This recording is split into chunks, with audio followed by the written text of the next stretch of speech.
Length कम होती है। अब कुछ स्पेशल पॉइंट्स हैं, पहले इनको ले लेते हैं। आपको एक बात बताई थी मैंने कि वो जो क्रॉस ब्रिज है उसको छुड़ाने के लिए भी एटीपी देना पड़ेगा फिरौती की रकम के रूप में, नहीं तो वो क्रॉस ब्रिज छूटेगा नहीं। अब आप सोचो कि अगर आपके पास फिरौती की रकम ही नहीं है, अगर आपके पास देने के लिए फिरौती की रकम नहीं है, यानी आपके एटीपी खत्म हो गए हैं। एटीपी खत्म हो गए मतलब समझे आप? अब वो छूटेगा नहीं क्रॉस ब्रिज। मर गए, अब इंसान मर गया तो माइटोकॉन्ड्रिया अब एटीपी थोड़े बनाएंगे। तो जब आदमी मरता है तो उस वक्त जितने भी एटीपी हैं, sarcoplasmic reticulum cell organelle degenerate होते हैं कि नहीं होते बताओ? मरने के बाद सेल ऑर्गेनली डिजनरेट होना शुरू हो जाते हैं, मसल्स भी डिजनरेट होने लगती हैं, है ना? तो होता क्या है कि जब सेल ऑर्गेनली डिजनरेट होने लगते हैं तो सार्कोप्लाज्मिक रेटिकुलम भी छोड़ देते हैं सारे कैल्शियम आयन। कहाँ छोड़ देते हैं बताओ? सार्कोप्लाज्म में। अब हम मर रहे हैं, सारे सार्कोप्लाज्मिक रेटिकुलम ने सार्कोप्लाज्म में छोड़ दिए कैल्शियम आयन, और ये कैल्शियम आयन जाकर कहाँ जुड़ गए? ट्रोपोनिन से, जिसकी वजह से कवर हट गया, ट्रोपोनिन और ट्रोपोमायोसिन, और ये जाके इससे जुड़ गया, मायोसिन का हेड जाके यहाँ क्रॉस ब्रिज बना लिया। तो इधर सार्कोप्लाज्मिक रेटिकुलम मर गए, उधर माइटोकॉन्ड्रिया भी मर गए, तो इनके पास एटीपी आई नहीं। अब जितने एटीपी यहाँ थे वो खर्च हो गए हैं, यहाँ जो लगा हुआ था ये एटीपी इसका खर्च हो गया मायोसिन का, और यहाँ आके जुड़ गया। अब फिरौती की रकम है ही नहीं देने के लिए। अब फिरौती की रकम नहीं है देने के लिए तो आप ही सोचो क्या होगा? अब तो ये क्रॉस ब्रिज बना रह जाएगा। अच्छा बताओ, बना रह जाएगा कि नहीं रह जाएगा? अब नहीं छूटेगा ये, और muscle will stay in A state of contraction, sustained contraction, rigor mortis. तो हमने यहीं पे कहानी छोड़ी थी कि ये राइगर मॉर्टिस क्या है। आपने देखा होगा मरने के बाद बॉडी अकड़ जाती है, शरीर अकड़ जाता है, मसल्स कॉन्ट्रैक्ट हो जाती हैं। समझ में आ रहा है क्यों हो गई है? क्योंकि मरने के बाद सार्कोप्लाज्मिक रेटिकुलम ने, सेल ऑर्गेनली भी मर रहे हैं ना भैया, तो ये मरते हुए सेल ऑर्गेनली ने सारा कैल्शियम आयन छोड़ दिया सार्कोप्लाज्मिक रेटिकुलम में। कहा? सार्कोप्लाज्म में। और इस कैल्शियम आयन ने ट्रोपोनिन का शेप बदल दिया, जिसकी वजह से मायोसिन बाइंडिंग साइट एक्सपोज हो गई, जिसकी वजह से मायोसिन ने अपना एटीपी यूज किया और वह यहाँ आके क्रॉस ब्रिज बना गया और कॉन्ट्रैक्शन हो गया। अब रिलैक्सेशन नहीं हो रहा है। क्यों नहीं हो रहा है? क्योंकि जो फिरौती की रकम के रूप में दिया जाने वाला एटीपी था वो अब अवेलेबल नहीं है, क्योंकि माइटोकॉन्ड्रिया तो मर गए, एटीपी कौन बनाएगा? अब पैसा नहीं है तो कॉन्ट्रैक्टेड रह जाएगी। लेकिन दोस्तों ऐसा नहीं होता कि जैसे ही आदमी मरता है वैसे ही सार्कोप्लाज्मिक रेटिकुलम सारा का सारा कैल्शियम आयन सार्कोप्लाज्म में छोड़ देते हैं। छोड़ने में भी टाइम लगता है ना, ऐसा थोड़ी हो गया अभी आदमी मरा था और मरते एकदम बॉडी अकड़ गई। याद रखिए, जैसे आदमी मरा मरती थोड़ी बॉडी अकड़ जाती है, मरती नहीं अकड़ती है ना। मतलब जिस वक्त आदमी मर रहा है उसने आपका हाथ पकड़ रखा है और वो मर गया, अब मरता है छोड़ हाथ छोड़, अब हाथ छूट ही नहीं रहा, पकड़ा हुआ उसने, ऐसे थोड़ी होता है। टाइम लगेगा ना यार बॉडी अकड़ने में, नहीं लगेगा? तो राइगर मॉर्टिस कोई मरते ही एकदम से डेवलप नहीं हो जाता है। समझ में आई बात? तो थोड़ा टाइम लगेगा। तो rigor mortis it starts to develop 12 hours after death। 12 घंटे बाद मौत के ये डेवलप होना शुरू होता है, क्योंकि मरने के 12 घंटे बाद सार्कोप्लाज्मिक रेटिकुलम मरने लगते हैं मसल्स के, और यहाँ कैल्शियम आयन छोड़ने लगते हैं सार्कोप्लाज्म में। समझ में आई बात? तो starts to develop 12 hour after death, it develops in next 12 hours. अगले 12 घंटों में ये डेवलप होता है, मसल्स में कॉन्ट्रैक्शन हो जाता है। Then it stays for another 12 hours.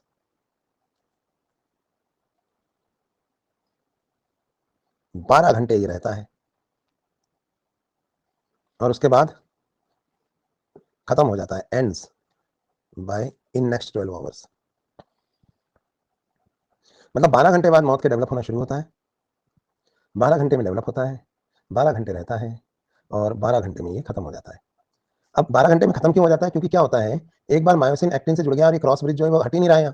लेकिन भाई अब सेलुलर डेथ शुरू हो गई है, और जब सेलुलर डेथ शुरू हो जाती है ना तो लास्ट में ना एंजाइम्स रिलीज होने लगते हैं, ऐसे एंजाइम्स जो ऑटो डाइजेशन कर देंगे सेल्स का, लिक्विफिकेशन शुरू हो जाएगा, सेल डिजनरेट होने लगेंगे। तो ये एंजाइम्स फिर इस क्रॉस ब्रिज को गला देते हैं। अब जब क्रॉस ब्रिज टूट जाता है तो उसके बाद फिर मायोसिन एक्टिन अलग हो जाते हैं। एक्टिन और मायोसिन डिसॉल्व नहीं हो जाते हैं, वो 24 घंटे में सड़ नहीं जाते हैं, खत्म नहीं हो जाते, पर वो जो क्रॉस ब्रिज है वो टूट जाते हैं, क्योंकि जो एंजाइम्स डिजनरेटिव एंजाइम्स होते हैं, लाइटिक एंजाइम्स जो लाइसिस करवाने वाले हैं, वो सब अब रिलीज होने लगते हैं, क्योंकि सेल मर चुका है तो सेल के अंदर डिजनरेटिव चेंजेस आ रहे हैं, तो उसकी वजह से क्रॉस ब्रिज टूट जाते हैं। तो देखिए 12 घंटे बाद सार्कोप्लाज्मिक रेटिकुलम कैल्शियम छोड़ना शुरू करते हैं, 12 घंटे तक वो कैल्शियम छोड़ते रहते हैं, तो 12 घंटे तक कॉन्ट्रैक्शन डेवलप होता रहता है। तो उसके बाद अगले 12 घंटे तक कॉन्ट्रैक्शन बना रहता है, क्योंकि क्रॉस ब्रिज बने रहते हैं, और उसके बाद अगले 12 घंटे में लाइटिक एंजाइम्स इन क्रॉस ब्रिजेस को तोड़ देते हैं। तो 48 घंटे का फिनोमेना है दोस्तों। मरने के बाद लाश अकड़ती है ना, तो तुरंत नहीं अकड़ती है, मरने के 12 घंटे बाद अकड़ना शुरू होती है, 12 घंटे अकड़ी रहती है, 12 घंटे में अकड़न उतरती है ना? इस तरह से चलता है। तो अगर 3 दिन, 4 दिन पुरानी, 5 दिन पुरानी डेड बॉडी है ना, तो फिर से डिले हो गई होती है। पहले 2 दिन में ही लाश अकड़ी हुई रहती है। इससे अपन पता लगा सकते हैं कि मौत कितना पहले हुई होगी, क्योंकि 48 आवर्स के बाद तो बॉडी की अकड़न भी खत्म हो जाएगी। सीआईडी के एपिसोड में दिखाया था ऐसा। आजकल सब कुछ टीवी पे आने लगा है, हमारे टाइम पे ये सब कुछ नहीं आता था।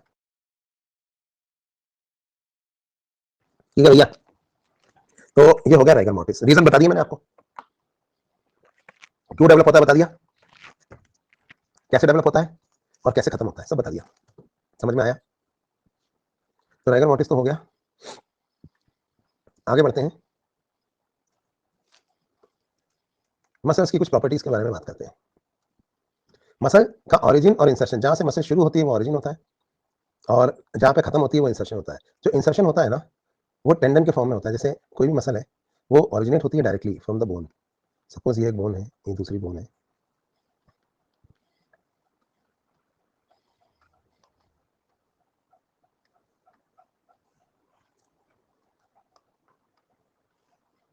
तो मसल फाइबर डायरेक्टली बोन से ओरिजिनेट होते हैं, और they end by forming a tendon.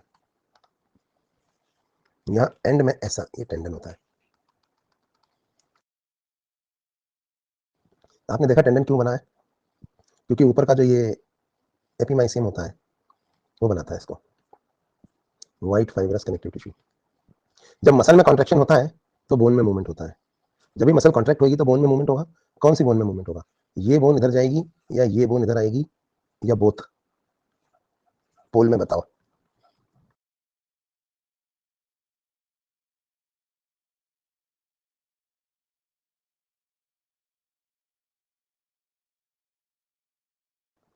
Movement जो है ना, हमेशा इंसर्शन की तरफ होता है। ये ऑरिजिन है, ये इंसर्शन है। मूवमेंट हमेशा इंसर्शन की तरफ होता है ना, क्योंकि इंसर्शन हमेशा हल्की बोन पे होता है। अब मसल में कॉन्ट्रेक्शन होता है तो बोन में मूवमेंट होता है। अब आप यहाँ देखो, आप ये मेरा हाथ है ना, ये मेरा एंटीरियर साइड है, ये पोस्टीरियर, या मैं कहूँ ये वेंट्रल और ये डॉर्सल। तो इधर जो मसल्स है ना वो फ्लेक्सर मसल्स है, और पीछे जो मसल्स है ना वो एक्सटेंसर मसल्स है। फ्लेक्शन, एक्सटेंशन, फ्लेक्शन, एक्सटेंशन, ये फ्लेक्सर मसल्स है इधर, और इधर एक्सटेंसर मसल्स है। तो हाथों में या अपर लिम्ब में फ्लेक्सर मसल्स आगे होती हैं, एक्सटेंसर मसल पीछे होती हैं। लेकिन पैरों में उल्टा होता है, फ्लेक्सर मसल्स पीछे होती हैं और एक्सटेंसर मसल्स आगे होती हैं। क्या आपको ये बात समझ में आ रही है? वहाँ उल्टा होता है। दूसरा, ये देखिए, आगे फ्लेक्सर मसल्स है, पीछे एक्सटेंसर मसल्स है। फ्लेक्सर मसल्स में कॉन्ट्रेक्शन होगा तो ये देखो फ्लेक्शन हो रहा है, ये फ्लेक्शन है, ये फ्लेक्शन है, देखिए ये फ्लेक्शन है और ये एक्सटेंशन है। Flexion, extension, flexion, extension, flexion, extension. तो मैं आपको एक्सटेंसर मसल दिखाता हूँ। एक्सटेंसर मसल्स जो यहाँ है, इनका यहाँ से शुरू हो रही है। जैसे बाइसेप होती है ना, बाइसेप उसका ऑरिजिन यहाँ से होता है, स्कैपुला से, और इंसर्शन होता है यहाँ रेडियस में। तो फ्लेक्शन जब होता है ना, बाइसेप में जब कॉन्ट्रेक्शन होता है तो एल्बो ऐसे फ्लेक्स होती है, और पीछे जो ट्राइसेप है उसमें कॉन्ट्रेक्शन होता है तो एल्बो एक्सटेंड होती है। फ्लेक्शन, एक्सटेंशन, बाइसेप, और पीछे है ट्राइसेप। बाइसेप एक फ्लेक्सर मसल है और ट्राइसेप जो है वो एक्सटेंसर मसल है, बराबर है ना? ये आगे यहाँ फ्लेक्सर मसल्स हैं और पीछे यहाँ एक्सटेंसर मसल्स हैं। तो एक्सटेंसर मसल्स यहाँ से शुरू हो रही है, देखो एल्बो से, और उनके टेंडन ना यहाँ फिंगर्स में आके इंसर्ट हो रहे हैं। तो जब एक्सटेंशन करना होता है ना, तो इन मसल्स में कॉन्ट्रेक्शन होता है जो यहाँ है। इससे क्या होता है, फिंगर्स ऐसे पीछे की तरफ खींचती हैं। ये देखिए पीछे जा रही है ना फिंगर्स, इधर एक्सटेंसर मसल्स है, फिंगर्स को ये पीछे ले जा रही है। देखो ये फ्लेक्शन है, ये एक्सटेंशन है, ये फ्लेक्शन है और ये एक्सटेंशन। तो ये पीछे एक्सटेंसर मसल्स है, इनके जो टेंडन है ना एक्सटेंसर मसल्स के, वो यहाँ आके फैलेंजेस में इंसर्ट हो रहे हैं। दिखाओ आपको वो टेंडन।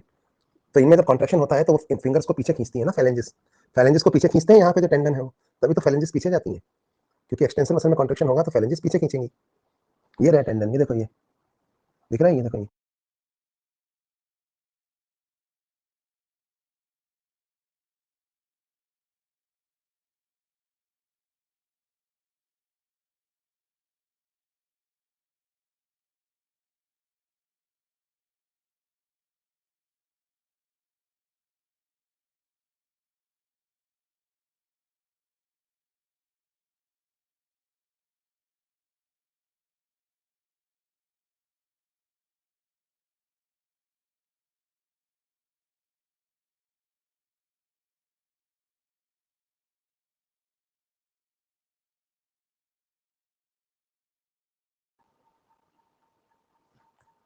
हमें लैग हो गया था, वापस आ गए हैं, नेट कनेक्शन चला गया था। अब अभी आवाज आ रही है? तो यहाँ देखो, ये एक्सटेंसर मसल्स है और ये इनके टेंडन है। ये जो नाड़े जैसे दिख रहे हैं ना आपको, आपने कभी देखा है आपकी नकल्स पे ये नाड़े जैसा क्या होता है? ये देखो, ये मोटा मोटा दिखा, ये नाड़े जैसे नहीं होते यहाँ पे? आप सोचते हो ये क्या है, ये नाड़े जैसा? आप सबने देखा होगा, यहाँ पे होता है, 1 2 3 4 सब में है। यही तो है टेंडन, जो पीछे खींच रहा है तुम्हारी फिंगर्स को। आप लोग क्या सोचते थे, क्या है ये? नस है, नस। अब नस क्या होता है? आर्टरी भी नस है, वेन भी नस है, नसों में खून बह रहा है, नर्व भी नस है, नस सुन्न हो गई, टेंडन भी नस है, लिगामेंट भी नस है, नस खिंच गई, नस में मोच आ गई। Artery, when, tendon, ligament, muscle सब नस है। नसों में कभी खून बहने लगता है, कभी नस चढ़ जाती है, कभी नस खिंच जाती है, कभी नस सुन्न हो जाती है, कभी नस कट जाती है तो खून बहता है। क्या है ये? नस कुछ नहीं होता है, आर्टरी अलग है, वेन अलग है। आर्टरी वेन नर्व अलग चीज होती है, टेंडन अलग होता है, लिगामेंट अलग होता है ना? तो भैया ये है टेंडन। टेंडन दिखे आपको? एक्सटेंसर मसल के टेंडन दिखाए मैंने आपको। बाकी टेंडन तो इतने दिखते नहीं है, ये साफ साफ दिख रहे हैं, ये नाड़े जैसे यहाँ भी दिखते हैं, है ना? तो ये कहलाते हैं टेंडन्स। तो हम समझ गए टेंडन की तरफ मूवमेंट होता है। मोच आना क्या होता है? मोच आना मतलब होता है स्प्रेन। मोच आना पता है क्या होता है? जब लिगामेंट में टियर हो जाता है, जब बोन को बोन से जोड़ने वाला जो लिगामेंट है उसमें अगर टियर आ जाता है तो इसे स्प्रेन कहा जाता है। समझ में आई बात? तो ये तो बात हो गई इसकी। तो हमने ऑरिजिन और इंसर्शन समझ लिया है किसी भी मसल का। अब उसकी कुछ प्रॉपर्टीज के बारे में बात करते हैं। मसल्स की कुछ प्रॉपर्टीज, जैसे एक प्रॉपर्टी होती है मसल्स की एक्साइटेबिलिटी। इसका मतलब क्या होता है कि अगर उस मसल को इम्पल्स दी जाए, स्टिमुलस दी जाए, तो वो मसल जो है रिस्पॉन्ड करेगी जैसे नर्व करती है वैसे ही। दूसरा कंडक्टिविटी, उस मसल फाइबर की मेम्ब्रेन पर इम्पल्स कंडक्ट होगी, यानी स्टिमुलस जो है प्रोपोगेट होगी विद नो टाइम, तुरंत, है ना? कॉन्ट्रैक्टाइलिटी, एक्टिन और मायोसिन एक दूसरे में घुसेंगे जिसकी वजह से मसल फाइबर की लेंथ जो है शॉर्ट हो जाएगी। तो ये इसके अंदर कुछ प्रॉपर्टी है। इसके अलावा मसल को ऐसे पकड़ के खींचोगे या ऐसे पकड़ के खींचोगे तो भी वो अपने पुराने शेप में वापस आ जाएगी, इसे कहते हैं इलास्टिसिटी। ठीक है। कभी कभी मसल्स में ऑटोमेटिक कॉन्ट्रैक्शन क्यों हो जाता है? कई बार आप सोचो ना क्या होगा, आप एग्जॉस्ट हो, पता है ऑटोमेटिक कॉन्ट्रैक्शन कब हो जाते हैं? नस चढ़ जाती है, खास तौर पे तब जिस दिन आप काफी मेहनत करने के बाद सोए हो। समझ लो आपने उस दिन काफी फिजिकल एक्सरसाइज करी है, क्रिकेट मैच खेला आपने, और उसके बाद आप जो है रात को सो गए, तो रात में फिर जो है ना नस चढ़ जाती है कभी कभी। क्यों चढ़ जाती है पता है? क्योंकि आपने एक्सरसाइज करी, आपके माइटोकॉन्ड्रिया के एटीपी हो गए डिप्लीट हो गए सारे, थोड़े बहुत बचे थे जो मायोसिन के हेड्स में जुड़े हुए थे। तो रात को थकान के बाद सार्कोप्लाज्मिक रेटिकुलम ने लीक कर दिए कैल्शियम आयंस, थका हुआ था वो भी, मसल्स थकी हुई थी, तो कॉन्ट्रैक्शन हो गया और रिलैक्सेशन ही नहीं हो रहा। फिर क्यों नहीं हो रहा? क्योंकि एटीपी खत्म, एग्जॉस्ट हो ना आप तो कई बार क्रैम्स आ जाते हैं, क्रैम्स। समझ में आया क्यों आया? क्योंकि आप एग्जॉस्ट हो चुके हो, आपके एटीपी खत्म हो रहे हैं, है ना? और कॉन्ट्रैक्शन तो हो रहा है लेकिन रिलैक्सेशन के लिए एटीपी बचा ही नहीं। स्पोर्ट्स पर्सन को, कई एथलीट्स को अचानक क्रैम्प्स आ जाते हैं मैदान में, है ना? फिर भी जो चैंपियन होता है उसको कोई फर्क नहीं पड़ता, वो फिर भी खेलता है। ऐसे ही है।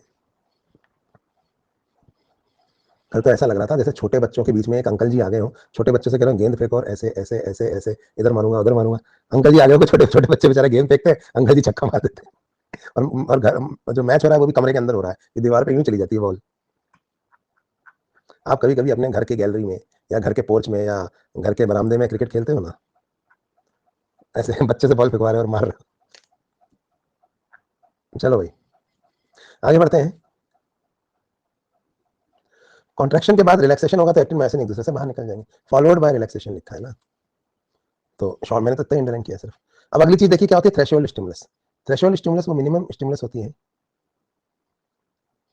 जो चाहिए होती है मसल को एक्साइट करने के लिए।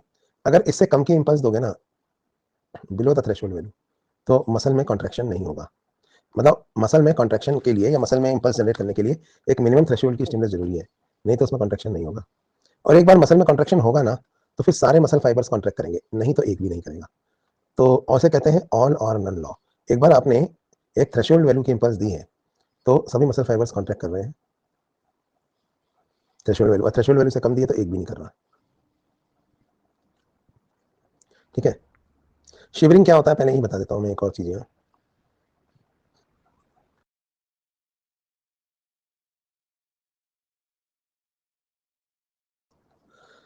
कभी छूटना, ठिठुरना, ये कौन सी मसल्स है आपकी, बताओ, वॉलंटरी मसल्स हैं या इनवॉलंटरी मसल्स है? ये सब आपकी वॉलंटरी मसल्स है, पर ये कैसे कॉन्ट्रैक्ट कर रही है बताओ? इनवॉलंटरली। तो what is shivering? Shivering is basically involuntary contractions of voluntary muscles. जब आपकी वॉलंटरी मसल्स में इनवॉलंटरी कॉन्ट्रैक्शंस होने लग जाए, तो involuntary contractions of voluntary muscles, ये कहलाती है शिवरिंग। ठीक है, बेसिकली आपने देखा होगा कि हम एक्सरसाइज करते हैं तो उसके बाद हमें पसीना आता है, बताओ क्यों? क्योंकि जब हम एक्सरसाइज करते हैं तो इसमें क्या होता है, मसल कॉन्ट्रैक्शन होता है। अब मसल कॉन्ट्रैक्शन से ना हीट प्रोड्यूस होती है, और जब हीट प्रोड्यूस होती है तो बॉडी टेम्परेचर इंक्रीज होने लगता है, और जब बॉडी टेम्परेचर इंक्रीज होने लगता है तो उसको नॉर्मल करने के लिए स्वेटिंग होती है, स्वेट ग्लैंड से पसीना छूटता है, स्वेटिंग की वजह से कूलिंग ऑफ स्किन होती है, इसकी वजह से बॉडी की भी कूलिंग होती है, जिसकी वजह से बॉडी टेम्परेचर डिक्रीज होता है। तो कहने का मतलब यह है कि हमारी बॉडी को हम अगर हीट प्रोड्यूस करते हैं, मसल कॉन्ट्रैक्शन से ना हीट प्रोडक्शन होता है, ये मेन बात है। तो जब हम ठंड में कहीं बैठे होते हैं, जब हमें ठंड लग रही होती है, तब क्या होता है, जब हमको ठंड लग रही होती है तो बॉडी टेम्परेचर फॉल हो रहा होता है, तो ऐसे में हमारी जो वॉलंटरी मसल्स हैं उनमें इनवॉलंटरी कॉन्ट्रैक्शन शुरू हो जाता है, स्केलेटल मसल्स में। वॉलंटरी मसल्स कौन सी होती हैं? Skeletal muscles. इसकी वजह से हीट प्रोड्यूस होती है, तो क्योंकि हीट लॉस ज़्यादा हो रहा है ना, तो हीट गेन भी ज़्यादा करना है ना, तो इसलिए अपने आप इनवॉलंटरीली कॉन्ट्रैक्ट करने लगती हैं वॉलंटरी मसल्स, ताकि हीट प्रोड्यूस करें। हीट प्रोड्यूस करेंगे तो बॉडी टेम्परेचर जो फॉल हो रहा है वो फिर से इंक्रीज हो जाएगा, इसलिए ठंड में कपकपी छूटती है। ठंड में कपकपी क्यों छूटती है, समझ में आया आपको? समझ में आया हो तो ही पोल में ट्रू बोलना, नहीं समझ में आया तो फॉल्स। 6% लोगों को क्यों नहीं समझ में आ रहा? भाग जाओ यहाँ से। अरे यार, इसमें क्या समझाऊं? भागो। भागोगे तो मसल कॉन्ट्रैक्ट होगा, पसीना आएगा, हीट इंक्रीज होगी। भाई ठंड लग रही है, बॉडी टेम्परेचर गिर रहा है, तो कपकपी छूटेगी। कपकपी छूटेगी तो इनवॉलंटरी कॉन्ट्रैक्शन होगा वॉलंटरी मसल्स में, तो हीट प्रोड्यूस होगी, तो बॉडी टेम्परेचर इंक्रीज होगा ना। समझ में आई बात? तो shivering is basically involuntary contraction of voluntary muscles. चलो, तो ये तो हो गया शिवरिंग के बारे में बात। अब एक लास्ट चीज और है, पैरालिसिस। पैरालिसिस मतलब जब आपकी जो मसल्स है वो कॉन्ट्रैक्ट ना कर पाए, function of muscle contraction is stopped, इसे कहते हैं पैरालिसिस। चलो कोई बात नहीं, जिनका गलती से क्लिक हो गया। पैरालिसिस मतलब मसल कॉन्ट्रैक्शन नहीं हो रहा है।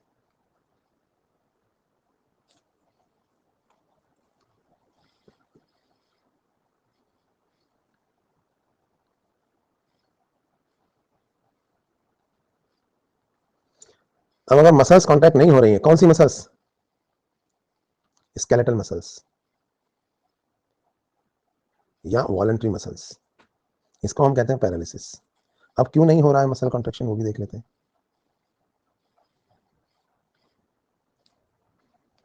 इसके अलग अलग रीजन हो सकते हैं। सबसे पहला रीजन, जो स्ट्रोक आ गया, लकवा मार गया, motor area of brain. Brain में जहां पे मोटर एरिया होता है, जहां से मोटर नर्व्स के थ्रू इंपल्सेस निकलती हैं, उसमें स्ट्रोक आ गया। समझे बात को? बताया था ना, ब्लड वेसल में क्लॉट आ गया जो ब्रेन में ब्लड सप्लाई कर रही है, तो जो मोटर एरिया है, जो एरिया मसल्स के लिए नर्व्स सप्लाई करता है, ऑर्डर्स देता है, उसमें ही स्ट्रोक आ गया, वहां पे इन्फार्क्शन हो गया, तो इससे पैरालिसिस हो सकता है। ठीक। दूसरा, स्पाइनल कॉर्ड को डैमेज या इंजरी हो गई है, स्पाइनल कॉर्ड में चोट लग गई है, जिसकी वजह से ब्रेन से जो नर्व्स मसल्स तक जाती हैं वो स्पाइनल कॉर्ड से होकर ही तो जाती हैं। ब्रेन से जो नर्व्स राइज होती हैं वो स्पाइनल कॉर्ड से होकर ही तो मसल्स में जाती हैं। तो अगर स्पाइनल कॉर्ड में चोट लग गई है तो इसकी वजह से भी मसल्स तक मोटर नर्व्स नहीं पहुंचेंगी, तो प्रॉब्लम आ जाएगी। ठीक है। तीसरा, इंजरी टू मोटर नर्व, जो नर्व इंपल्स लेके जा रही है मसल में, ठीक है, जो नर्व इंपल्स लेके जा रही है मसल में, वो नर्व कट गई या डैमेज हो गई, इसकी वजह से इंपल्स नहीं पहुंच रही मसल में। चौथी बात, जो न्यूरोमस्कुलर जंक्शन है, जहां पे नर्व आकर मसल से जुड़ती है, वो डैमेज हो गया। सोचो, अगर न्यूरोमस्कुलर जंक्शन डैमेज हो गया, यानी जहां पर नर्व आके मसल से जुड़ती है, मोटर नर्व आके जहां मसल से जुड़ती है, वो अगर डैमेज हो गया तो क्या होगा? तो नर्व से इंपल्स मसल में नहीं पहुंचेगी। नर्व से इंपल्स अगर मसल में नहीं पहुंचेगी तो आप बताओ क्या होगा? मसल कॉन्ट्रैक्ट नहीं करेगी। अगला reason, mechanism of muscle nerve से इंपल्स मसल में पहुंच रही है, लेकिन उसके रिस्पॉन्स में जो कैल्शियम आयन रिलीज होते हैं सार्कोप्लाज्मिक रेटिकुलम से वो नहीं हो रहे, या किसी और रीजन की वजह से एक्टिन मायोसिन एक दूसरे में नहीं घुस रहा है, तो mechanism of muscle contraction fail हो गया है।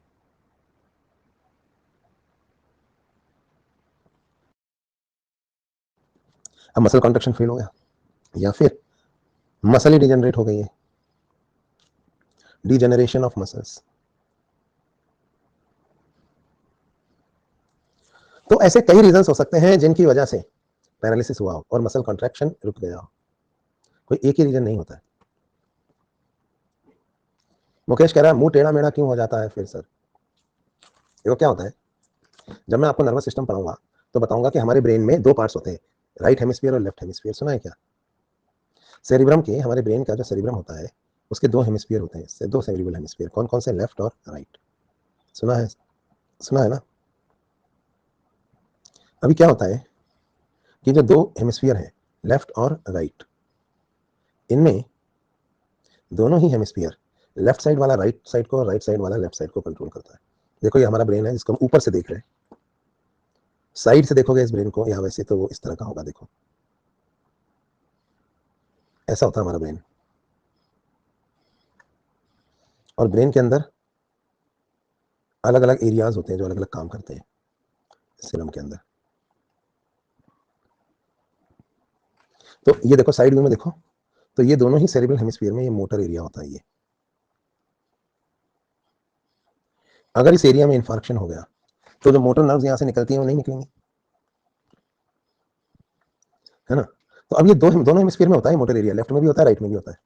ये दो सेरिब्रल हेमिस्फीयर है, देखो सपोज ये लेफ्ट है और ये राइट है, दोनों में है यहाँ पर मोटर एरिया, इसमें भी और इसमें भी। लेकिन आपको पता है जो लेफ्ट वाला होता है ना वो राइट को कंट्रोल करता है और राइट वाला लेफ्ट को। समझ गए बात को? राइट वाला लेफ्ट साइड को कंट्रोल करता है, लेफ्ट वाला राइट साइड को। ठीक। अब सोचो, एक बात सोचो, ये आपकी फेशियल मसल्स हैं, ध्यान से देखिए, ये आपके फेस की इस तरफ की मसल्स हैं और ये इस तरफ की हैं। अगर आपके ब्रेन में स्ट्रोक हुआ, ये दोनों तरफ की मसल्स ना आपके फेस को ना थोड़ा थोड़ा कॉन्ट्रैक्टेड रहती है, तो आपका फेस ऐसे बीच में रहता है, इधर वाली यूं खींच रही है, इधर वाली यूं खींच रही है, दोनों तरफ से मसल्स ना आपके फेस को ऐसे खींच के रखती हैं। अब अगर आपके इधर वाले हिस्से में स्ट्रोक हो गया, इधर वाले में, तो पता है क्या होगा? इधर वाली मसल्स जो है वो खत्म हो जाएंगी काम करना, या आपके इधर वाले हिस्से में स्ट्रोक हुआ अगर, तो आपकी ये वाली मसल्स काम करना बंद कर देंगी। और अगर इधर वाले हिस्से में स्ट्रोक हुआ और ये वाले हिस्से की मसल्स ने काम करना बंद कर दिया, तो इधर वाली जो मसल्स है ना ये ऐसे खींच देंगी मुंह को, यूं कहूँ ऐसा हो जाएगा। समझ में आई बात? तो मुंह टेढ़ा हो जाता है ना कई बार। समझ में आया क्यों होता है? कि दोनों तरफ की मसल्स है, फेस को खींचे हुए हैं दोनों तरफ, तो फेस बीच में बैलेंस है, एक तरफ की गई तो दूसरी तरफ। तो ये भाई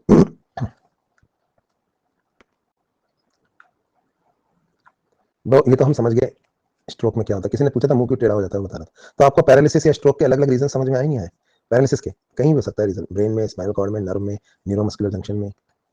और डैमेज टू न्यूरोमस्कुलर जंक्शन ना कभी कभी ऑटो इम्यून डिसऑर्डर भी होता है बाय ऑटो एंटीबॉडी। अगर आपके शरीर में ऐसी एंटीबॉडी बनने लगे जो आपके न्यूरोमस्कुलर जंक्शन को डैमेज करने लगे, तो इसे पता है क्या कहेंगे? Myasthenia gravis. ये एक बीमारी है जिसके अंदर आपका न्यूरोमस्कुलर जंक्शन डैमेज हो जाता है। कैसे डैमेज हो जाता है? आपके ही शरीर में एंटीबॉडीज बनने लगती हैं जो उस न्यूरोमस्कुलर जंक्शन को डैमेज कर देती हैं। आगे बात समझ में?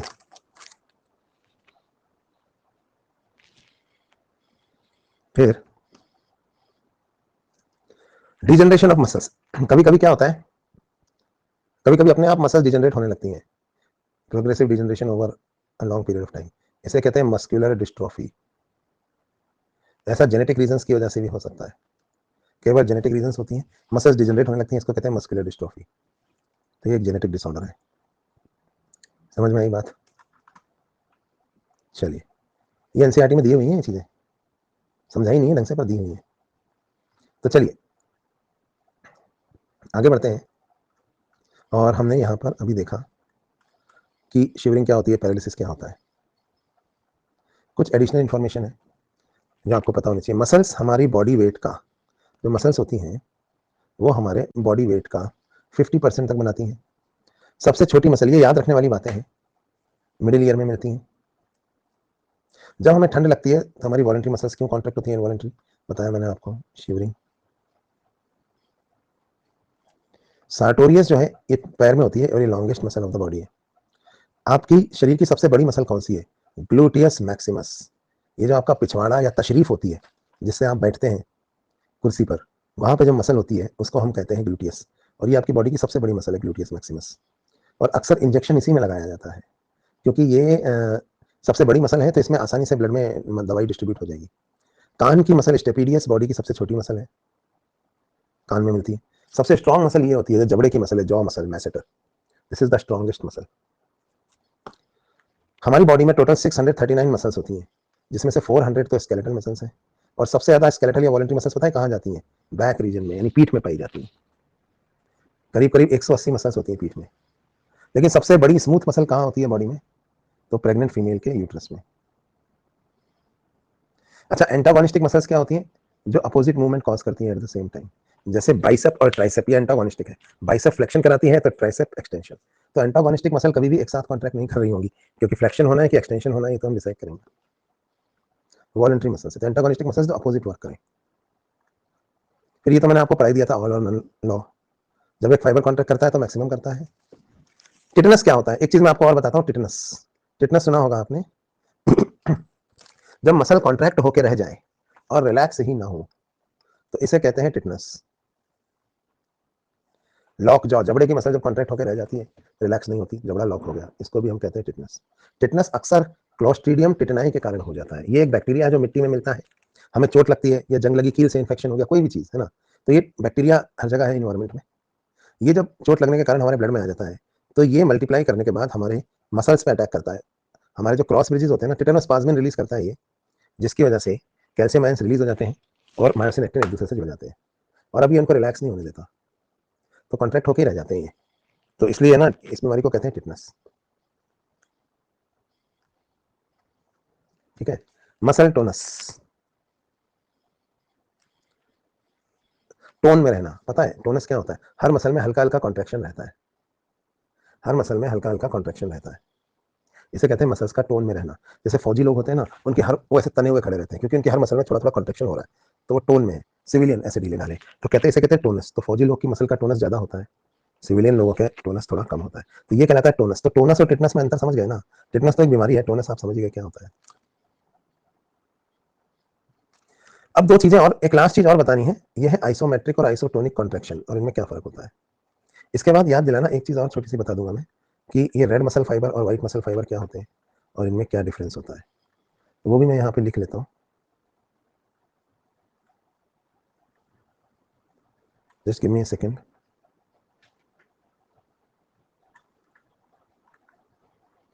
एक सेकंड।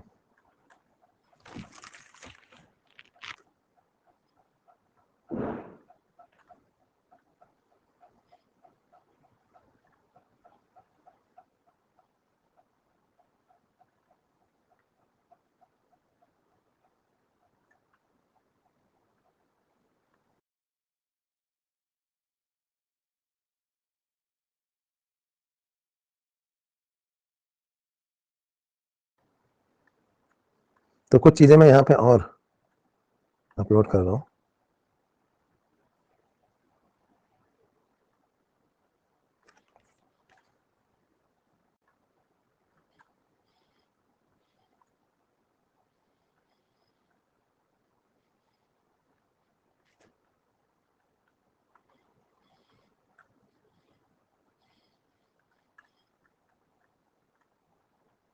मसल का हल्का सा कॉन्ट्रैक्टेड रहना या टोन में रहना टोनस कहलाता है।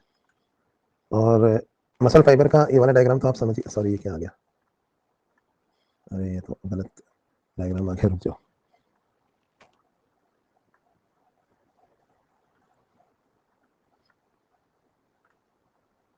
नर्वस सिस्टम से आ गया। ये देखो, इस डायग्राम को पहचानते हो आप? ये वही मसल वाला डायग्राम है जो मैंने आपको बताया था, है ना। ये एक सार्कोमियर है, जैसे हमने एक मायोफिब्रिल ले लिया है मसल फाइबर के अंदर, ये टी टी इम्पल्स यहाँ से आती है, ऐसे ट्रैवल करती है, साइकोप्लाज्मिक रेटिकुलम से ये रिलीज होता है, तो ये यहाँ पर ये क्रॉस ब्रिजेस बनते हैं और दोनों तरफ से एक्टिन जो है वो ऐसे अंदर घुसता है एम लाइन की तरफ। ठीक है, ये हम देख चुके थे डायग्राम। तो आइसोटोनिक और आइसोमेट्रिक कॉन्ट्रैक्शन क्या होते हैं ये बताने जा रहा हूं मैं। आइसोटोनिक और आइसोमेट्रिक कॉन्ट्रैक्शन, इनका डिफरेंस समझिए। कॉन्ट्रैक्शन भी दो तरीके से होता है। अगर आपके जो मसल्स हैं कॉन्ट्रैक्शन के समय उसका मसल फाइबर की लेंथ डिक्रीज हो जाए तो ये आइसोटोनिक है, लेकिन अगर लेंथ सेम रहे तो ये आइसोमेट्रिक है। दो चीजें होती हैं, टेंशन और लेंथ। टेंशन अगर सेम है या वो इंक्रीज हो गई है, तो आइसोटोनिक और आइसोमेट्रिक का अंतर समझ लीजिए।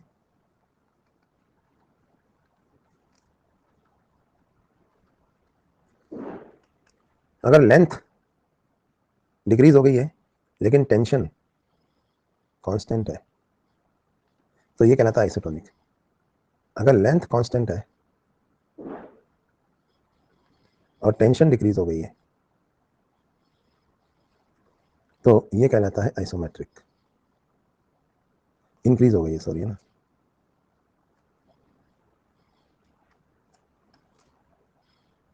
चलो दोनों का एग्जांपल समझाता हूं। इधर देखो, अगर मैं कोई चीज उठाता हूं और ऐसे मेरी ये देखो मेरी बाइसेप है ना, इसमें जब कॉन्ट्रैक्शन होता है तो ये एल्बो अंदर आती है, बराबर ऐसे आ रही ना।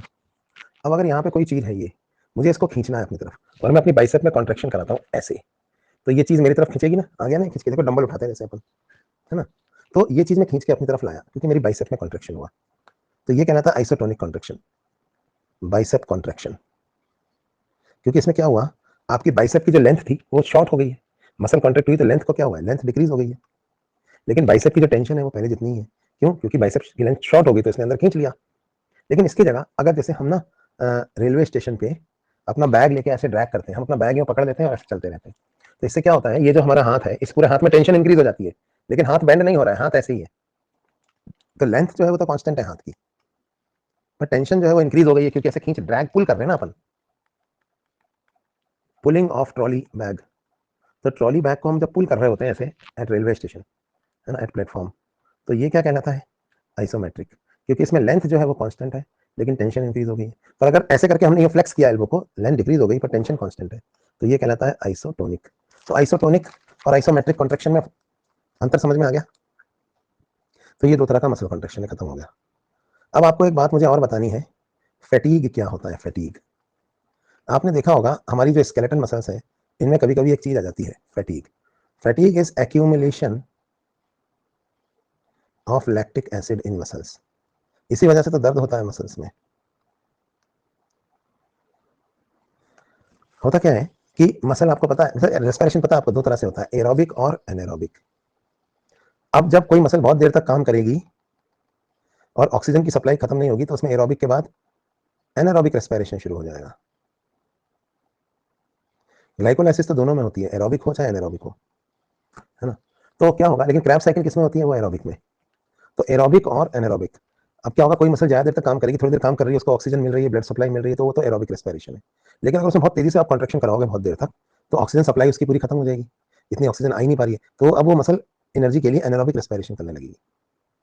और जब वो एनारोबिक रेस्पिरेशन करने लगेगी तो वो लैक्टिक एसिड बनाएगी। इसी लैक्टिक एसिड के फिर मसल में एक्यूमुलेट हो जाने की वजह से मसल्स में पेन होने लगता है, हमें दर्द होने लगता है।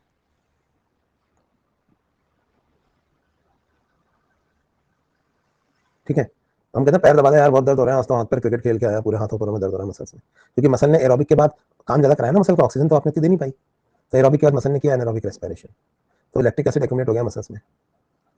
तो अब ऐसा है ना, मसल्स में लैक्टिक एसिड तो एक्यूमुलेट हो गया है ड्यू टू एनारोबिक रेस्पिरेशन, लेकिन अब अपने को मसल्स को ग्लूकोज ग्लूकोज देना है, तो ये जो लैक्टिक एसिड एक्यूमुलेट हो गया है मसल्स में, इसको मसल्स से निकाल के हम लिवर में ले जाते हैं।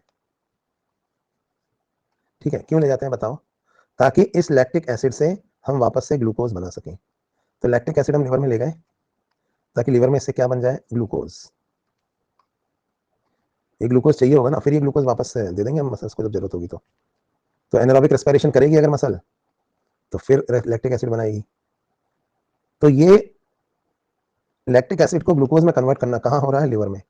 इसको हम क्या बोलते हैं, कोरी साइकिल। समझ में आया। तो वापस लैक्टिक एसिड से ग्लूकोज बना लेना। ये देखिए आप, ये यहाँ पे ये लिवर है और ये यहाँ पे मसल है।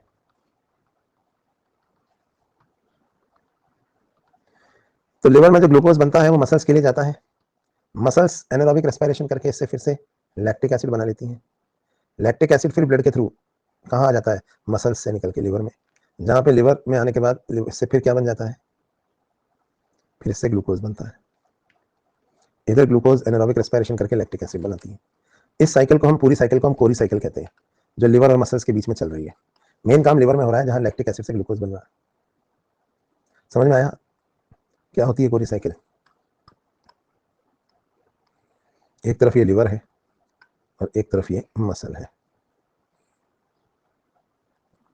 ठीक है। तो इस तरह से मसल और लिवर में ये साइकिल चलती है, ठीक है।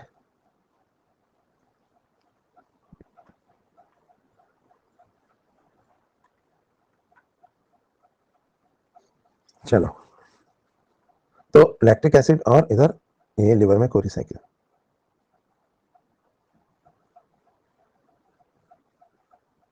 पैर दबाने से क्या होता है? जो अच्छा फील होता है, मसल्स दबती हैं तो उनमें जो लैक्टिक एसिड एक्यूमुलेट है वो वेन्स के थ्रू बाहर निकलने लगता है, तो निकल जाता है जल्दी से, तो थोड़ा अच्छा लगने लगता है,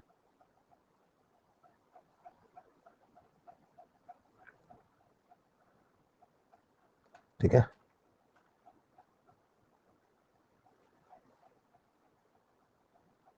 आगे बढ़ते हैं, और अब हम ना दो तरह के मसल फाइबर्स के बारे में बात करेंगे। तो ये तो हमने मसल पढ़ लिया, अब हम एक चीज पढ़ेंगे, type of muscle fibres. Muscle के अंदर जो मसल फाइबर होते हैं ये भी दो तरह के होते हैं। तो भाई मसल फाइबर जो है वो दो तरीके के होते हैं, दोनों में क्या डिफरेंस होता है वो बता देता हूं।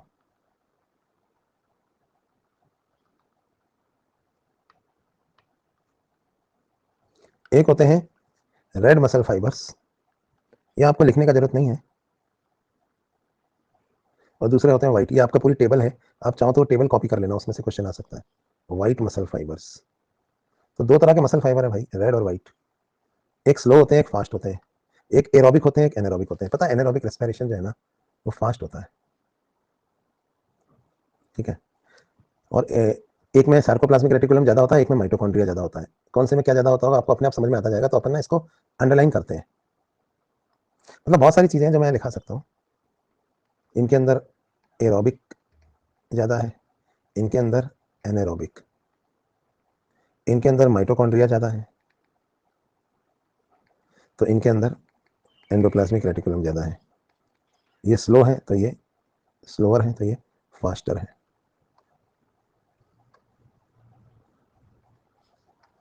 ये पतले होते हैं थोड़े, ये थोड़े मोटे होते हैं।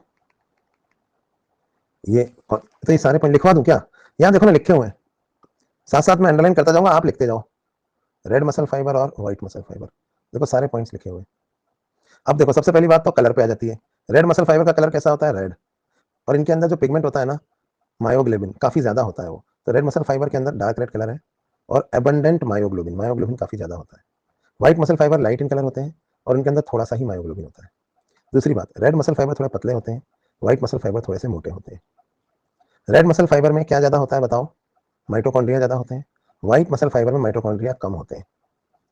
रेड मसल फाइबर में सेलुलर रेस्पिरेशन का पिगमेंट साइटोक्रोम ज्यादा होता है, व्हाइट मसल फाइबर में इसका कंटेंट कम होता है। रेड मसल फाइबर में सार्कोप्लाज्मिक रेटिकुलम कम है, लेकिन व्हाइट मसल फाइबर में सार्कोप्लाज्मिक रेटिकुलम ज्यादा है, या ज्यादा वेल डेवलप्ड है। तो 6 फर्क तो यही हो गए। आगे बढ़ते हैं, रेड मसल फाइबर के अंदर स्टोरेज ऑफ ग्लाइकोजन जो है वो कम होता है, लेकिन व्हाइट मसल के अंदर ग्लाइकोजन अच्छे से स्टोर होता है। रेड मसल फाइबर के अंदर ऑक्सीजन जो है वो ऑक्सीमायोग्लोबिन के रूप में स्टोर होती है, और ये बाद में काम आती है during muscle contraction. White muscle fibre के पास ऑक्सीजन स्टोरेज की कोई व्यवस्था नहीं है, इसलिए वो जल्दी फटीग हो जाते हैं, यानी जल्दी थक जाते हैं। रेड मसल फाइबर जो है उनको एनर्जी मिलती है एरोबिक रेस्पिरेशन से, लेकिन व्हाइट मसल फाइबर को मिलती है एनारोबिक से। रेड मसल फाइबर में लैक्टिक एसिड का एक्यूमुलेशन होना या फटीग इतना आसानी से नहीं होता है, लेकिन व्हाइट मसल फाइबर बहुत तेजी से कॉन्ट्रैक्ट करती है, इसलिए जल्दी फटीग आ जाता है उनमें। फाइबर्स के बारे में बात हो रहे हैं, दो तरह के होते हैं, रेड और व्हाइट। और रेड मसल फाइबर थोड़ा स्लो कॉन्ट्रैक्ट करती है और लंबे समय तक कॉन्ट्रैक्ट करती है, व्हाइट मसल फाइबर जो है फास्ट कॉन्ट्रैक्ट करती है और थोड़े से छोटे पीरियड में अपना कॉन्ट्रैक्शन खत्म कर देती है। देखो कितने सारे पॉइंट हैं, और भी हैं। तो यहां तक लिख लिया आपने?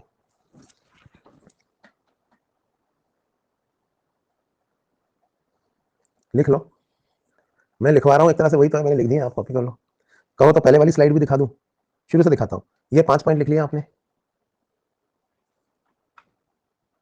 लिख लो लिख लो। लिखोगे तो अच्छा रहेगा।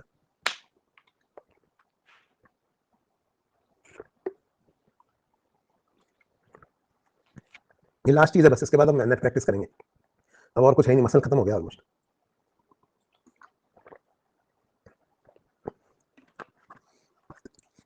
Red muscle fibre dark red है, उनमें अबंडेंट मायोग्लोबिन है।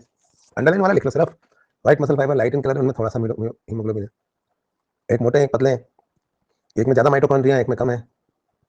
एक में साइटोक्रोम ज्यादा है, एक में कम है। एक में सार्कोप्लाज्मिक रेटिकुलम पुअर है, एक में सार्कोप्लाज्मिक रेटिकुलम वेल फॉर्म्ड है। 5 पॉइंट लिख लिए। अगली साइड पे चलें, इसके बाद आर भी करेंगे अभी। चलो छठा से लेकर 10वां तक लिख लो पॉइंट।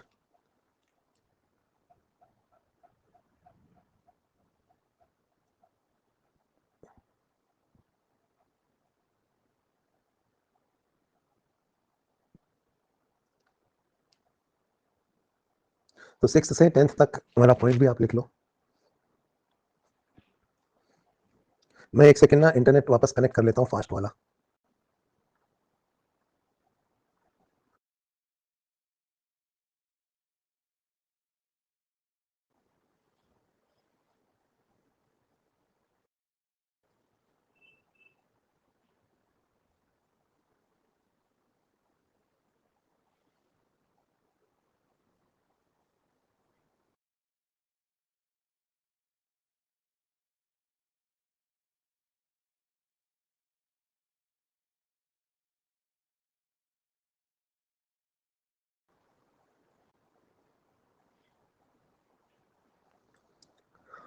चलो भाई, लिख लिया ये 10 तक।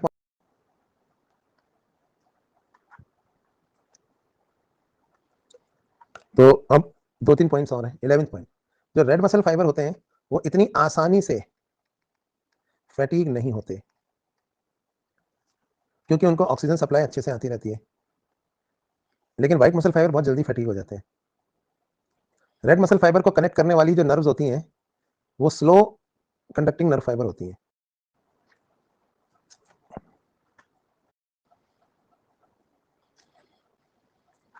चलो, तो रेड मसल फाइबर को slow conducting nerve fibres connect करती हैं, जबकि व्हाइट मसल फाइबर्स जो होते हैं इनको fast conducting nerve fibres connect करती हैं। रेड मसल फाइबर में ब्लड सप्लाई, आवाज आ रही है नहीं आ रही?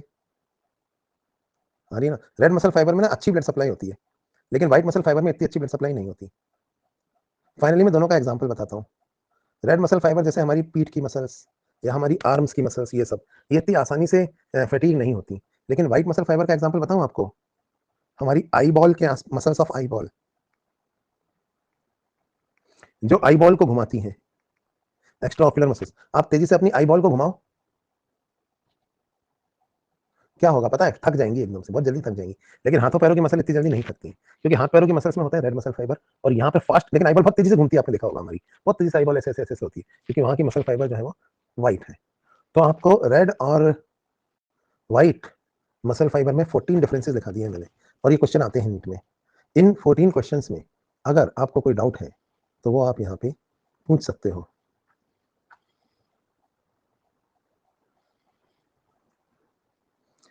लिख लिया 14 के 14?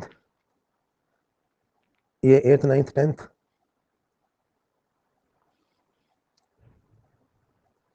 विवेक, विसरा में जो मसल्स होती हैं वो स्मूथ मसल्स होती हैं, जबकि यहाँ पे जो मसल्स हैं ये स्केलेटल मसल्स हैं, दो तरह की, रेड और व्हाइट।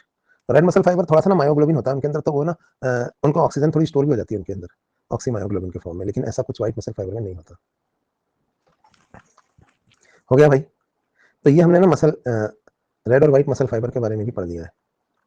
तो अब इसके बाद हम कर तो दिया, 7वां पॉइंट एक्सप्लेन, सुन नहीं रहे थे कि भावना? अभी तो बताया। रेड मीट और व्हाइट मीट क्या होता है, देवाशीष पूछ रहा है, बता देता हूँ मैं ये भी। देखो, मीट में हम जनरली क्या खाते हैं? मसल्स खाते हैं ना।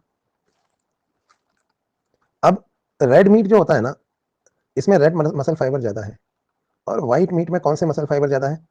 नॉन रेड, जो कि रेड नहीं है। तो रेड मीट होता है मीट ऑफ मैमल्स, क्योंकि मैमल्स के अंदर रेड मसल फाइबर ज्यादा होते हैं, जबकि नॉन मैमल्स के अंदर व्हाइट मसल फाइबर ज्यादा होते हैं। मैमल ज्यादा दूर तक दौड़ भाग सकते हैं, बाकी जानवर इतना जल्दी इतना ज्यादा थोड़ी कर सकते हैं। जैसे मैं आपको बताऊं, मटन, बीफ, पोर्क, ये सब क्या है? ये रेड मीट है, जबकि चिकन, फिश, ये सब क्या है? ये व्हाइट मीट है। समझ में आई बात? तो रेड मीट और व्हाइट मीट भी आप समझ गए। तो अब हम ना थोड़ा सा एनसीईआरटी का आरआरआर कंप्लीट कर लेते हैं, उसके बाद फिर डाउट्स लेंगे। तो इस टॉपिक की जो एनसीईआरटी है वो भी देख लेते हैं एक बार।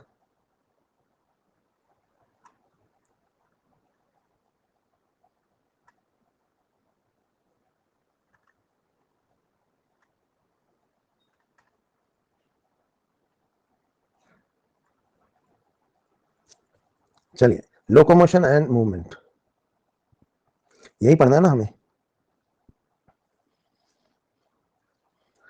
चलिए, movement is one of the significant feature of living beings.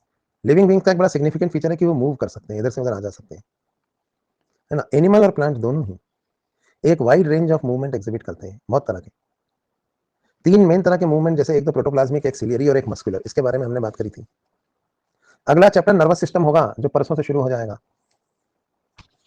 Nervous system, neural control and coordination. इस चैप्टर का मैच ले लेंगे हम एक आध दिन में, बता देंगे आपको कब लेना है, बता देंगे,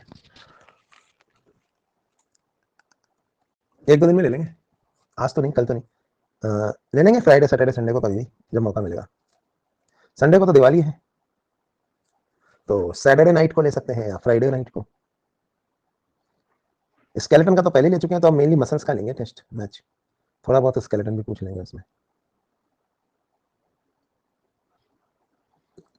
चलो भाई, तो मूवमेंट एंड लोकोमोशन। तो एनिमल्स और प्लांट्स जो है वो wide degree of movement exhibit करते हैं। जैसे प्रोटोप्लाज्म की स्ट्रीमिंग से सीडोपोडिया बनते हैं ना अमीबा में, ये एक सिंपल फॉर्म ऑफ मूवमेंट है, ठीक है। चलो भाई, पढ़ाई में ध्यान दो। फिर मतलब मूवमेंट लोकोमोशन पूरे का ही लेंगे मैच, मसल्स के क्वेश्चन ज्यादा पूछेंगे, स्केलेटन के कम, क्योंकि स्केलेटन का ले चुके हैं, पर क्वेश्चन स्केलेटन के भी पूछेंगे थोड़े बहुत। कब होगा अनाउंस कर दिया जाएगा, फिलहाल आप यहाँ पर ध्यान दें। जैसे ना तीन तरह के मूवमेंट होते हैं, मूवमेंट ऑफ सिलिया, फ्लैजेला या टेंटिकल्स। हाइड्रा में टेंटिकल्स होती है ना। ह्यूमन बीइंग भी अपने जबड़े, आंखें, टंग ये सब मूव कर सकते हैं। कुछ मूवमेंट ऐसे होते हैं जिनकी वजह से हम एक जगह से दूसरी जगह डिस्प्लेस हो सकते हैं, ऐसे वॉलंटरी मूवमेंट्स को क्या कहा जाता है? लोकोमोशन। खास बात क्या है पता है? मूवमेंट दो तरह के होते हैं, वॉलंटरी और इनवॉलंटरी। लेकिन जो लोकोमोशन है ना, वो सिर्फ वॉलंटरी होता है एनिमल्स में, है ना। मूवमेंट तो वॉलंटरी भी हो सकते हैं और इनवॉलंटरी भी। अब वो स्लीप वॉकिंग कर रहा है, उसको छोड़ दो तुम, वो भी वॉलंटरी है ना। यहाँ पे ध्यान दो, मसल्स तो वॉलंटरी है ना, वो walking, running, climbing, flying, swimming, ये सब तरह के लोकोमोटरी मूवमेंट्स हैं। लोकोमोटरी स्ट्रक्चर जरूरी नहीं कि डिफरेंट हो, ऐसे स्ट्रक्चर से जो अदर टाइप ऑफ मूवमेंट्स करते हैं। फॉर एग्जांपल, पैरामीशियम में सिलिया जो है वो मूवमेंट ऑफ फूड थ्रू साइटोफेरिंक्स में भी हेल्प करते हैं, और वही सिलिया जो है लोकोमोशन में भी हेल्प करते हैं। मतलब आप उन्हीं हाथों से चल रहे हो और उन्हीं हाथों से चीज पकड़ के खा रहे हो, कई जानवरों में ऐसा भी होता है ना। हाइड्रा में टेंटिकल्स होती हैं, उनसे वो पकड़ भी सकता है प्रे को, और वही उसको मूव कराने में भी हेल्प करती है।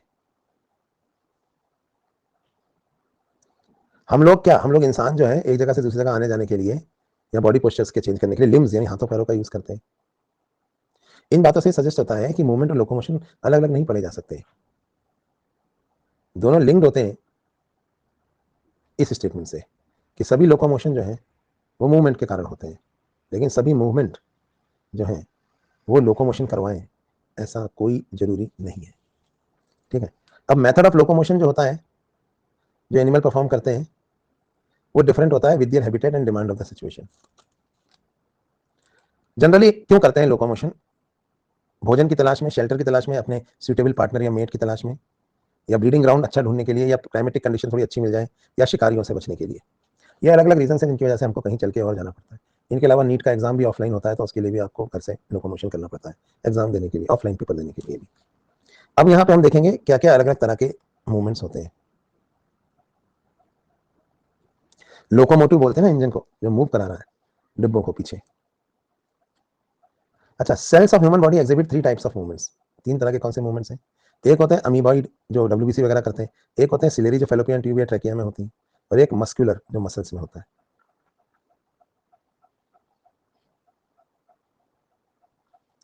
तो इसी चीज को हम आगे देखते हैं। कुछ स्पेशलाइज्ड सेल हमारी बॉडी में है, जैसे कि मैक्रोफेज और ल्यूकोसाइट्स वगैरह। ये अमीबॉइड मूवमेंट एग्जिबिट करते हैं। मैक्रोफेज, ल्यूकोसाइट्स, ये सब जो होते हैं ना, ये अमीबॉइड मूवमेंट एग्जिबिट करते हैं।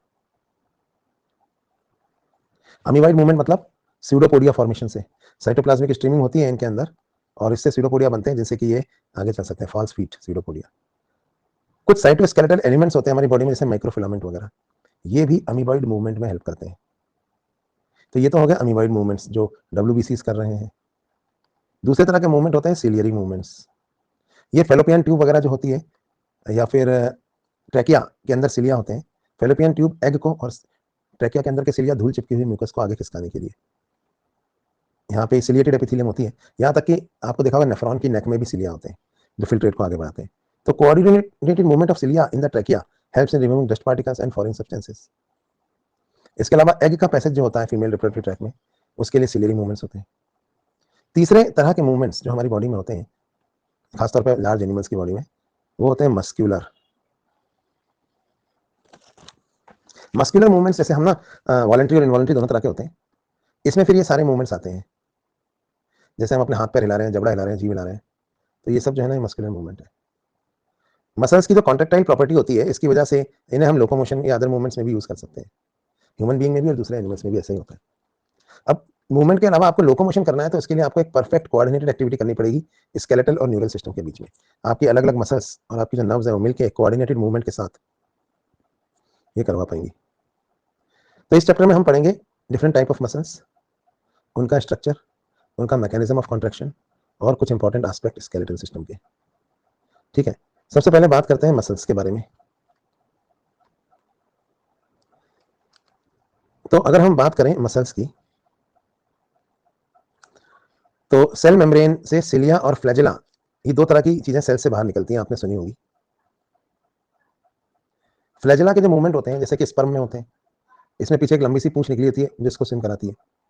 इसके अलावा स्पॉन्ज हम पढ़ेंगे बाद में, तो उनके अंदर भी फ्लैजेलेटेड सेल्स होते हैं, कोइनोसाइट्स वगैरह, जो वाटर के मूवमेंट को आगे बढ़ाते हैं। और प्रोटोजोआ जैसे कि यूग्लिना, उनके अंदर भी फ्लैजेला के मूवमेंट से ही मूवमेंट होता है। दूसरे तरह के मूवमेंट जो मैं आपको बताना चाह रहा हूँ वो है मस्कुलर मूवमेंट। मसल जो है वो मेसोडर्मल इन ऑरिजिन होती है, बॉडी वेट का 40 से 50% बनाती है।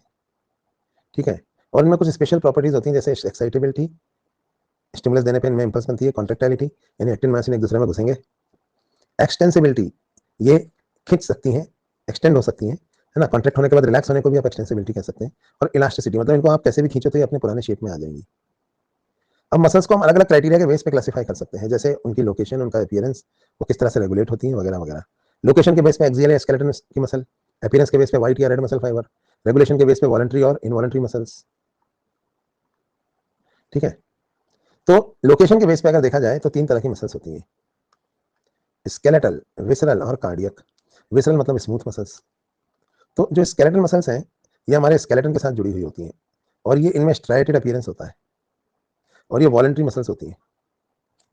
ठीक है, और किस में इन्वॉल्व होती है मेनली, लोकोमोशन और बॉडी पोस्चर के चेंज करने में।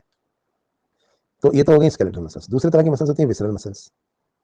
ये विसरल ऑर्गन्स की अंदर वाली सरफेस पे होती हैं, जैसे एलिमेंट्री कैनाल, रिप्रोडक्टिव ट्रैक्ट, इनके अंदर कोई स्ट्राइएशन नहीं होते, तो ये स्मूथ मसल भी कहलाती हैं। और ये इनवॉलंटरी होती हैं, क्योंकि ये वॉलंटरी कंट्रोल में नहीं है। एग्जाम्पल जैसे एलिमेंट्री कैनाल या हमारे जेनेटल ट्रैक में मिलने वाली मसल्स।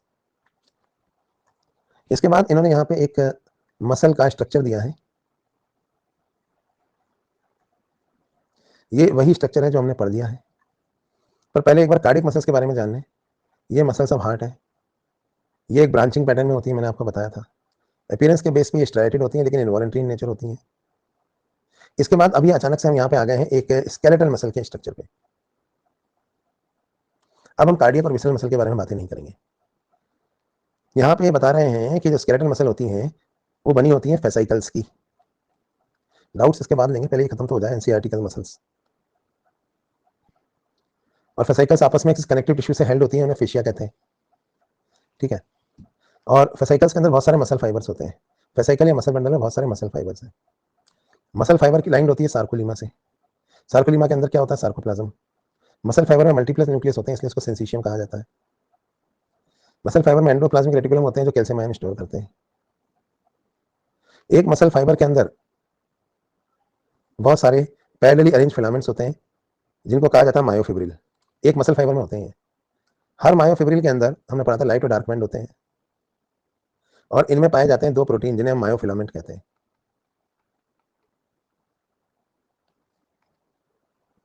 ठीक है, मायोफिलामेंट बस अभी 10 मिनट में हो जाएगा, फिर डाउट ले लेते हैं। दो तरह के होते हैं, एक्टिन और मायोसिन। एक्टिन को हम आई बैंड या आइसोट्रोपिक बैंड, जबकि मायोसिन को हम ए बैंड, मायोसिन वाले को हम डार्क बैंड या एनिसोट्रोपिक बैंड कहते हैं। आई बैंड मतलब लाइट बैंड।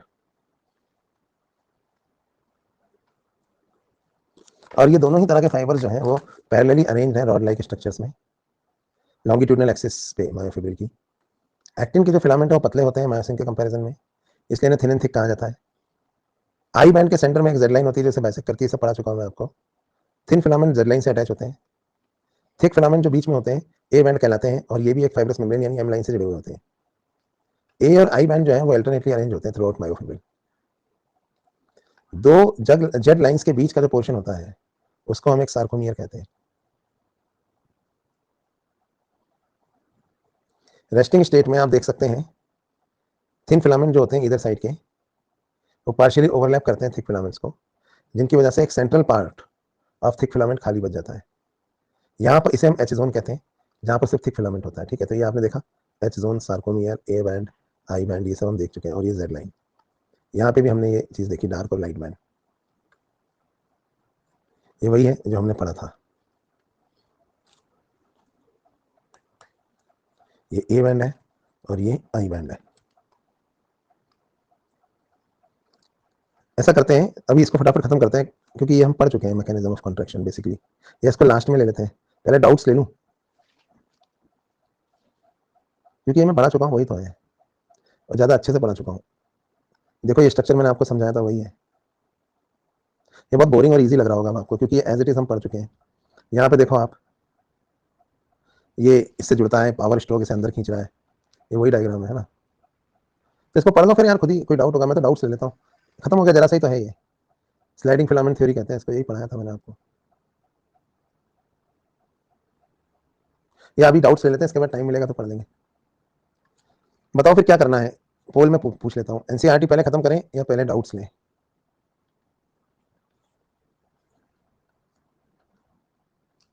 बताओ। तो पहले डाउट्स ले लेते हैं और उसके बाद फिर हम एनसीईआरटी पे आ जाएंगे। ठीक है।